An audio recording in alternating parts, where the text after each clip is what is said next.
الله أكبر الله أكبر الله أكبر الله أكبر أشهد أن لا إله إلا الله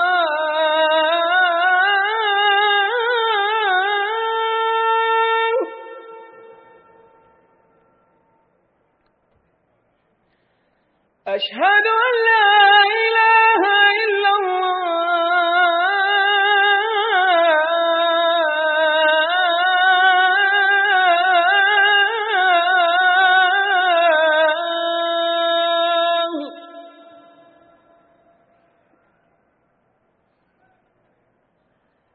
أشهد أن محمدًا رسول الله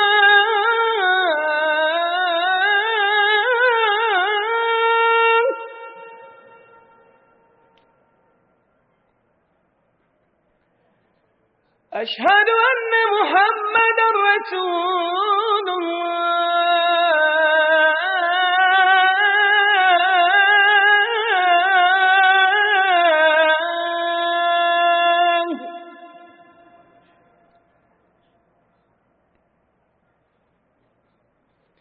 حي على الصلاة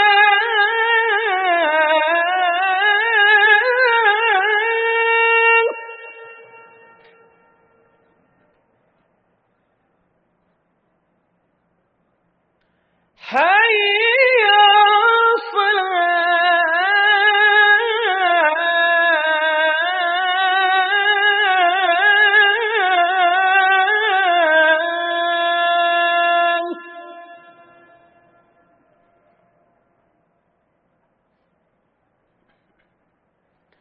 حي على الفلاح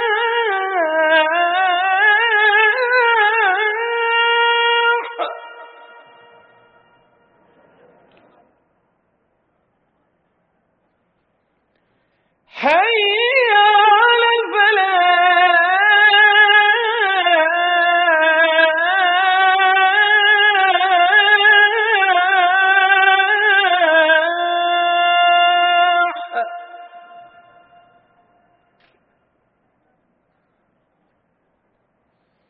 الله أكبر الله أكبر لا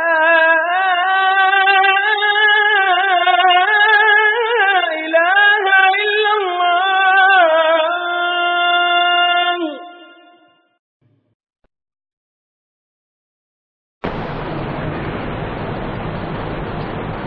السلام عليكم ورحمة الله وبركاته.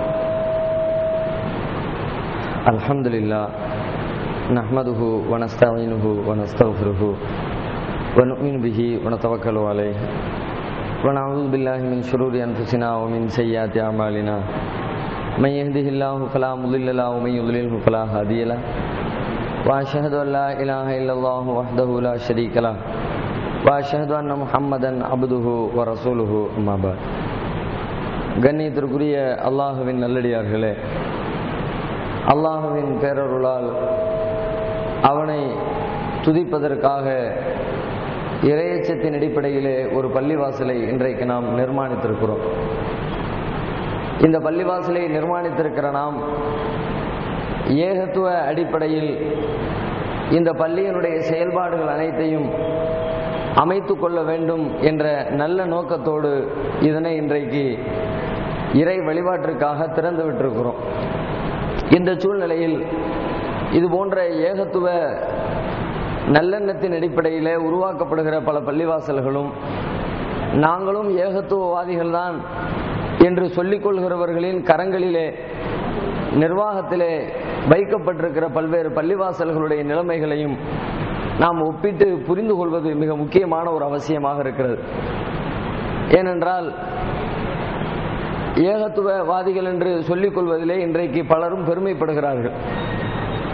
சில ஆண்டுகளுக்கு முன்பெல்லாம் ஏகத்துவவாதி தௌஹீத்வாதி என்று சொல்வதாக இருந்தால் அதை சொல்வதற்கே அருவருப்புப்பட்டவர்கள், அதை சொல்வதனால் பல்வேறு பாதிப்புகள் நமக்கு வந்துவிடும் என்று அஞ்சியவர்கள் கூட இன்றைக்கு இந்த கொள்கை மக்கள் மத்தியிலே சென்று சேர்ந்ததற்கு பிறகு, கூட்டம் கூட்டமாக மக்கள் ஏகத்துவத்தின்பால் வளர ஆரம்பித்ததற்கு பிறகு நாங்களும் ஏகத்துவவாதிகள் தான் என்ற போலித்தனமான வார்த்தைகளோடு மக்கள் மத்தியிலே பலரும் இன்றைக்கு உலா வந்து கொண்டிருக்கிறார்கள்.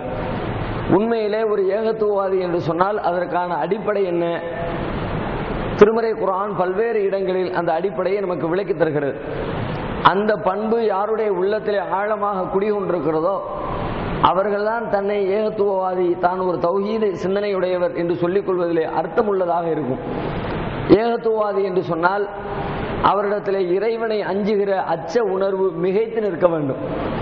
அவர் தன்னுடைய சொந்த வாழ்க்கையில் எத்தனையோ காரியங்களில் தவறிழைக்கக்கூடியவராக இருக்கலாம். ஆனாலும் இறை அச்ச உணர்வு என்பது அவருடைய உள்ளத்திலே ஆழமாக பதிந்து விட்டது என்று சொன்னால் தான் செய்யக்கூடிய தவறுகளிலிருந்து மிக சீக்கிரமாகவே அவர் மீண்டு வெளியிலே வந்துவிட முடியும். அதனைத்தான் நபிகள் நாயகம் ஸல்லல்லாஹு அலைஹி வஸல்லம் அவர்கள் தம்முடைய எல்லா உரைகளிலேயும் மக்களுக்கு திரும்ப திரும்ப உபதேசம் செய்து கொண்டிருந்தார்கள். ஏகத்துவத்தை ஏற்றுக்கொண்ட தன்னுடைய தோழர்களுக்கு பல்வேறு கட்டங்களிலே அவர்கள் உபதேசம் செய்திருக்கிறார்கள். இதே போன்று ஜும்மா மேடைகளில் மக்களுக்கு உரை நிகழ்த்தி இருக்கிறார்கள். ஒவ்வொரு வருடமும் ஹஜ் பெருநாள் தினத்திலும் நோன்பு பெருநாள் தினத்திலும் மக்களுக்கு உரை நிகழ்த்தி உபதேசித்திருக்கிறார்கள். அதே போன்று சிலர் இறந்துவிட்டால் இறந்தவர்களை அடக்கம் செய்துவிட்டு அந்த அடக்க ஸ்தலத்திலே வைத்து கூட மக்களுக்கு உபதேசம் செய்திருக்கிறார்கள். மக்கள் கூடுகிற கடை வீதிகளில் போய் நின்று கொண்டு அங்கு அவர்களுக்கு தேவையான போதனைகளை, அற உரைகளை சொற்பொழிவாக நிகழ்த்தி இருக்கிறார்கள். இவ்வாறு ஜும்மா தினங்களில், பெருநாள் தினங்களில், மக்கள் கூடுகிற கடை வீதிகளில், கபிரிஸ்தான்களில் என்று பல்வேறு கட்டங்களில் மக்களுக்கு உரை நிகழ்த்திய நபிகள் நாயகம் ஸல்லல்லாஹு அலைஹி வஸல்லம் அவர்கள் தம்முடைய எல்லா உரைகளிலேயும் அதிகமாக அவர்கள் திருமறை குர்ஆனுடைய 3 வசனங்களை கண்டிப்பாக குறிப்பிடுவார்களாம். அந்த 3 வசனங்களை குறிப்பிடாமல் அவர்கள் எந்த ஒரு உரையும் நிகழ்த்தியது கிடையாது என்று அவர்களுடைய தோழர்கள் நமக்கு அறிவிக்கிறார்கள். அந்த 3 வசனங்கள் என்ன என்று சொன்னால், திருமறை குர்ஆனுடைய சூரத்துன் நிசாவுடைய முதல் வசனம், 4வது அத்தியாயத்தின் முதல் வசனம், யா அய்யுஹன்னாஸ் இத்தகூ ரப்பக்குமுல்லதீ ஹலகக்கும் மின் நஃப்ஸின் வாஹிதா என்ற முதல் வசனம். சூரத்து ஆல இம்ரானுடைய 100வது வசனம், யா அய்யுஹல்லதீன ஆமனுத்தகுல்லாஹ ஹக்க துகாத்தி வலா தமூதுன்ன இல்லா வ அன்தும் முஸ்லிமூன் என்ற 2ஆம் வசனம். சூரத்துல் அஹ்ஸாபிலே இடம்பெற்றிருக்கிற இறுதி வசனம், யா அய்யுஹல்லதீன ஆமனுத்தகுல்லாஹ வ கூலு கௌலன் சதீதா. இதற்கு என்ன அர்த்தம்? யா அய்யுஹன்னாஸ் இத்தகூ ரப்பக்குமுல்லதீ ஹலகக்கும் மின் நஃப்ஸின் வாஹிதா, மனிதர்களே உங்களை ஒரே ஒரு உயிரிலிருந்து படைத்த உங்கள் இறைவனை நீங்கள் பயந்து கொள்ளுங்கள். 2வது வசனத்திற்கு பொருள் என்ன? மூமின்களே அல்லாஹ்வை அஞ்ச வேண்டிய விதத்திலே நீங்கள் அஞ்சிக் கொள்ளுங்கள், முஸ்லீம்களாகவே தவிர நீங்கள் மரணித்து விட வேண்டாம். 3வது வசனத்தினுடைய பொருள் என்ன? இறை விசுவாசிகளே நீங்கள் அல்லாஹ்விற்கு பயப்படுங்கள், சொல்கின்ற சொற்களை தெளிவாக சொல்லுங்கள். இந்த 3 வசனத்திற்கான பொருள் இதுதான். இந்த 3 வசனமும் உலகத்திற்கு என்ன சொல்கிறது? இந்த 3 வசனத்தின் வழியாக நபி ஸல்லல்லாஹு அலைஹி வஸல்லம் அவர்கள் நமக்கு சொல்லித் தருகிற பாடம் என்னவென்றால், இந்த 3 வசனமும் ஒரே ஒரு கருத்தை தான் திரும்ப திரும்ப சொல்கிறது. அல்லாஹ்விற்கு பயப்படுங்கள், அல்லாஹ்விற்கு பயப்படுங்கள், அல்லாஹ்விற்கு பயப்படுங்கள். இந்த அல்லாஹ்விற்கு பயப்படுங்கள் என்ற ஒற்றை கருத்தை தான் 3 வசனங்களும் சொல்கிறது. அந்த 3 வசனங்களை தான் நபிகள் நாயகம் தம்முடைய எல்லா உரைகளை துவக்குகிற நேரத்திலேயும் மக்களுக்கு சொல்லிவிட்டு துவக்கி இருக்கிறார்கள் என்றால் அதனுடைய அர்த்தம் நமக்கு விளங்குகிறது. இறை அச்சம் என்பது எந்த அளவிற்கு அவசியம், அல்லாஹ்விற்கு பயப்படுதல் என்பது ஒரு ஏகத்துவவாதிக்கு, அல்லாஹ்வின் தூதரை நம்பிக்கை கொண்டிருக்கிற ஒரு முஸ்லிமுக்கு எந்த அளவிற்கு அடிப்படையானது என்பதனை இது விளக்கி தருகிறது. ஏனென்றால் நாம் எத்தனையோ சொற்பொழிவுகளை கேட்கலாம், எவ்வளவோ அழகழகான பேச்சுவார்த்தைகளில் ஈடுபடலாம். அவை அனைத்துமே நமக்கு பயன் தர வேண்டும் என்றால் நம்முடைய உள்ளத்தில் இறையச்சம் இருந்தால் மட்டும்தான் பயன் தரும். இறையச்சம் இல்லாமல் நாம் எவ்வளவு பெரிய பேச்சாளர்களுடைய பேச்சுக்களை கேட்டாலும் சரிதான், அல்லது எத்தனை மணி நேரங்கள் வகுப்பறைகளிலிருந்து பாடம் படித்தாலும் சரிதான், எவ்வளவு உலகத்தரம் வாய்ந்த பேச்சாளர்களுடைய சொற்பொழிவுகளை கேட்டு மகிழ்ந்தாலும் சரிதான், அந்த சொற்பொழிவுகளும் அந்த அற உரைகளும் அந்த உபதேசங்களும் அந்த கல்வி ஞானங்களும் நமது வாழ்க்கையிலே நமக்கு பயன் தர வேண்டும் என்றால் நாம் கேட்ட அந்த செய்திகளை நமது வாழ்க்கையிலே நாம் கடைபிடிக்க வேண்டும் என்றால் அல்லாஹ்வுடைய அச்ச உணர்வு உள்ளத்திலே யாரிடத்திலே இருக்கிறதோ அவர் மாத்திரம்தான் அந்த கேட்ட செய்திகளை வாழ்க்கையிலே கடைபிடிக்க முடியும். அல்லாஹ்வுடைய அச்சம் இல்லாமல் எவ்வளவு பெரிய அறிவு ஞானத்தை ஒருவர் கற்றுக்கொண்டாலும் கண்டிப்பாக அவருக்கு அதனால் எந்த பயனும் ஏற்பட போவதில்லை. கடந்த காலத்திலே வாழ்ந்த வேத அறிஞர்களை பற்றி திருமறை குர்ஆன் சொல்லி காட்டுகிறது. தௌராத் வேதம் வழங்கப்பட்ட மார்க், அந்த காலத்து மார்க் அறிஞர்கள் இன்றைக்கு நம்முடைய ஆலிம்கள் என்று சொல்வதை போன்று நபி மூசா அலைஹிஸ்ஸலாத்துடைய சமுதாயத்திலே வாழ்ந்த ஆலிம்களை பற்றி திருமறை குர்ஆனிலே அல்லாஹ் ஒரு இடத்திலே சொல்கிறான், மஸலுல்லதீன ஹும்மிலு தௌராத்த சும்மலம் யஹ்மிலூஹா கமஸலில் ஹிமாரி யஹ்மிலு அஸ்பாரா. வேதத்தை கரைத்து குடித்த வேத விற்பனர்களை பார்த்து சொல்லுகிறான், அவர்களுக்கு உதாரணம் என்ன தெரியுமா? கமஸலில் ஹிமாரி யஹ்மிலு அஸ்பாரா, பொதி சுமக்கிற கழுதைகளுக்கு ஒப்பானவர்கள் என்று அல்லாஹ் குறிப்பிடுகிறான். உயர்தரமானவர்கள் நம்முடைய பார்வையிலே நம்முடைய மார்க்க அறிஞர்களை நாம் எப்படி வைத்திருக்கிறோம்? நம்முடைய சமூகத்தை பொறுத்த வரைக்கும் மற்ற எவ்வளவு பெரிய அறிவு ஞானத்தை படித்தவருக்கு கொடுக்கிற மரியாதையை விட, மதிப்பை விட ஒருபடி மேலாகத்தான் மார்க்கத்தை கற்றிருக்கிறவர்களுக்கு நம்முடைய சமூகம் மதிப்பளித்துக் கொண்டிருக்கிறது. ஒரு மிகப்பெரிய மருத்துவராக இருப்பார், ஒரு பெரிய பொறியியலாளராக இருப்பார், ஒரு பெரிய ஆட்சி தலைவராக இருப்பார். அவரையெல்லாம் பார்க்கிற பார்வை ஒரு விதமாக இருந்தாலும் நமக்கு மார்க்கத்தை கற்றுத் தருகிற மார்க்க அறிஞரை பார்க்கிற பார்வையே நம்முடைய சமுதாயத்திலே வித்தியாசமான பார்வைதான். காலாகாலமாக அவர்கள் என்ன சொன்னாலும் அதையெல்லாம் வேதவாக்காக நம்புகிற அளவிற்கு அவர்களை நம்முடைய தலைமையில் தூக்கி வைத்திருக்கிறோம். அப்படி நம்மால் மதிக்கப்படுகிற மார்க்க அறிஞர்கள் முந்தைய சமுதாயத்தவர்களை பற்றி அல்லாஹ் குறிப்பிடுகிறான், கமஸலில் ஹிமார், இவர்கள் கழுதைக்கு ஒப்பானவர்கள். உயர்வாக போற்றப்பட வேண்டிய அல்லாஹ்வுடைய வேதத்தை படித்தவர்களை பார்த்து அல்லாஹ் கழுதை என்று சொல்ல வேண்டிய காரணம் என்ன என்று சொன்னால், அவர்களிடத்தில் அறிவு இருந்தது, வேதத்தை கற்றறிந்திருந்தார்கள், பல்வேறு விஷயங்களை தெரிந்து தம்முடைய மூளையிலே சேகரித்து வைத்திருந்தார்கள். ஆனால் அவர்கள் தெரிந்து வைத்திருந்த அந்த தகவல்களை தமது வாழ்க்கையிலே கடைபிடிக்கவில்லை. திருமறை குர்ஆனுடைய சட்டங்கள், தௌராத் வேதத்தினுடைய சட்டங்களை எல்லாம் மக்களுக்கு விலக்கி கொடுத்தார்கள். பிறருக்கு விலக்கி கொடுத்த அந்த அறிஞர்கள் தம்முடைய வாழ்க்கையிலே அதை செயல்படுத்தவில்லை. என்ன காரணம்? அடுத்தவர்களுக்கு எடுத்து சொன்ன ஒருத்தர் தான் வாழ்க்கையில் அதை கடைபிடிக்காமல் போனார் என்றால் அதற்கான அடிப்படை பிரச்சனை எங்கே? அல்லாஹ்வை பற்றி உண்டான அச்சம் அவருடைய உள்ளத்தில் இல்லை. இருந்திருந்தால் நாம் அடுத்தவர்களுக்கு தொழ வேண்டும் என்று கட்டளையிடுகிறோமே, நாம் தொழாமல் இருந்தால் அல்லாஹ் நம்மை தண்டிப்பானே. அடுத்தவர்களை பார்த்து நீ வட்டி வாங்காதே என்று சொல்லுகிறோமே, நாம் வட்டியிலே கால் வைத்தால் அல்லாஹ் நம்மை குற்றம் பிடிப்பானே. அடுத்தவர்களுக்கு உபதேசம் செய்கிறோமே, நம்முடைய வாழ்க்கையிலே அந்த போதனைகளை எல்லாம் சொல்லிவிட்டு கடைசியிலே முத்தாய்ப்பாக சொல்லுகிறார்கள், இத்தகுல்லாஹ் பின் நிசா, உங்கள் மனைவியரின் விஷயத்தில் நீங்கள் அல்லாஹ்வை பயந்து கொள்ளுங்கள். நான் இவ்வளவான செய்தியை சொல்லி இருக்கிறேன். இந்த செய்திகள் அனைத்தும் உங்களுக்கு பயன் தர வேண்டும் என்றால் அல்லாஹ்வுடைய அச்சம் இருந்தா தான் நான் சொன்னதை நீ கேட்டு நடப்ப. அல்லாஹ்வுடைய பயம் இல்லாட்டி நான் சொன்னது இந்த காதல வாங்கி அந்த காதல விட்டுவிட்டு நீ ஏற்கனவே எப்படி இருந்தாயோ, உன்னுடைய மனைவி எப்படி கொடுமைப்படுத்தினாயோ, எப்படி அவளை ஒரு பெண் என்றும் மதிக்காமல் உதாசீனப்படுத்தினாயோ, அதே போன்றுதான் இதற்கு பிறகும் நடத்துவாய்.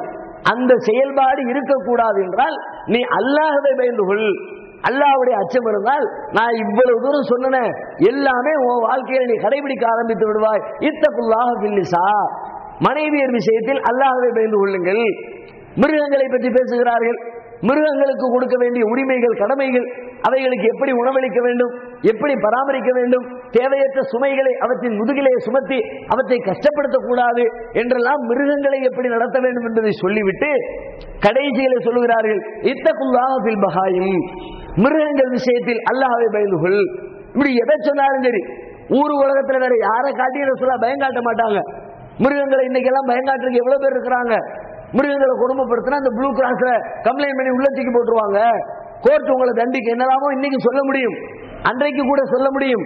ஆனால் நபிகள் நாயகம் ஸல்லல்லாஹு அலைஹி வஸல்லம் அவர்கள் மக்களை அச்சமூட்டுவதற்கு வேற எந்த மனிதனையும், உலகத்திலே இருக்கிற வேறு எந்த இயந்திரங்களும், வேறு எந்த ஆட்சி அதிகாரத்தையும் நபிகள் நாயகம் உதாரணம் காட்டாமல் அல்லாஹ்வை முன்னிறுத்தி அல்லாஹ்வை பயந்து கொள் என்பதைத்தான் தமது உரையினுடைய முக்கியத்துவம் வாய்ந்த செய்தியாக துவக்கத்திலும் சரி இறுதியிலும் சரி இறையச்சம் இறையச்சம் இறையச்சம் என்ற அந்த அஸ்திவாரத்தை தான் ஆழமாக மக்கள் மத்தியிலே பதிய வைத்திருக்கிறார்கள்.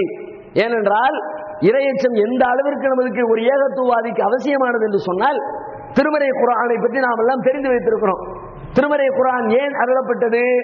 குர்ஆனே பல இடத்திலே சொல்லி காட்டுகிறது, உலக மக்களுக்கு நேர்வழி காட்டுவதற்காக அருளப்பட்டது.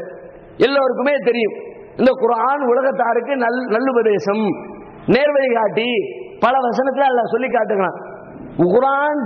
குர்ஆன் உலகத்திற்கு